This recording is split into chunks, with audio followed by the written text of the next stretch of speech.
Hi, ഞാൻ ഫാത്തിമ സജ. കോഴിക്കോട് ജില്ലയിലെ കുഞ്ഞാലമരക്കാർ higher secondary സ്കൂളിൽ +2 പഠിച്ചതിന് ശേഷം ഞാൻ പാലാ ബ്രില്യൻറ്റിലെ 2024-25 P1 ബാച്ചിലെ റിപ്പീറ്റർ സ്റ്റുഡൻ്റ് ആയിരുന്നു. ഇപ്പോൾ ഞാൻ എറണാകുളം ഗവൺമെൻറ് മെഡിക്കൽ കോളേജിൽ അഡ്മിഷൻ എടുത്തിരിക്കുകയാണ്.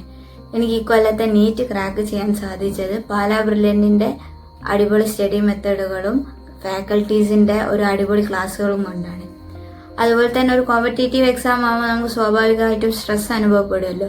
എനിക്ക് സ്ട്രെസ് അനുഭവപ്പെട്ടപ്പോൾ എനിക്കത് ഓവർകം ചെയ്യാൻ പറ്റിയത് എൻ്റെ ക്ലാസ് ടീച്ചർ സുബിൻ സാറിൻ്റെ ഒരു സ്ട്രോങ് സപ്പോർട്ട് കൊണ്ടാണ്. അതുപോലെ തന്നെ പാലാ ബ്രില്യൻറ്റ് നീറ്റ് എക്സാമിൻ്റെ 4 മാസം മുന്നേ തന്നെ ഒരു മോഡൽ എക്സാം സീരീസ് പ്രൊവൈഡ് ചെയ്യുന്നുണ്ട്.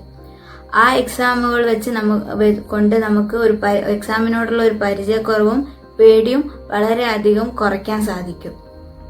പിന്നെ ഡയറക്ടർമാരുടെ സപ്പോർട്ട് പറയുകയാണെങ്കിൽ എനിക്കിപ്പോഴും ഓർമ്മയുണ്ട്, ജോർജ് സാർ ഒരു പരിചയവും ഇല്ലാതെ വളരെ യാദൃശികമായിട്ട് എന്നോട് ഞാൻ ഡോക്ടർ ആവും, എന്നെ കൊണ്ട് പറ്റും എന്നൊക്കെ പറഞ്ഞായിരുന്നു. അത് സാറ് സിമ്പിളായിട്ട് പറഞ്ഞതാണെങ്കിലും എനിക്കത് വളരെയധികം ഒരു മോട്ടിവേഷൻ ആയിരുന്നു. പിന്നെ ഇനിയിപ്പോൾ എക്സാം എഴുതാൻ പോകുന്നവരോട് എനിക്ക് പറയാനുള്ളത്, നിങ്ങൾ ടെൻഷനൊന്നും അടിക്കേണ്ട ആവശ്യമില്ല. നിങ്ങളെ മാക്സിമം ഇൻപുട്ട് കൊടുക്കുക, ബാക്കി വരുന്നിടത്ത് വെച്ച് കാണുക. എല്ലാ എക്സാമുകളും അറ്റൻഡ് ചെയ്യാൻ ശ്രമിക്കുക. പിന്നെ അതുപോലെ തന്നെ അവസാനമൊക്കെ ആകുമ്പോൾ നിങ്ങൾ പല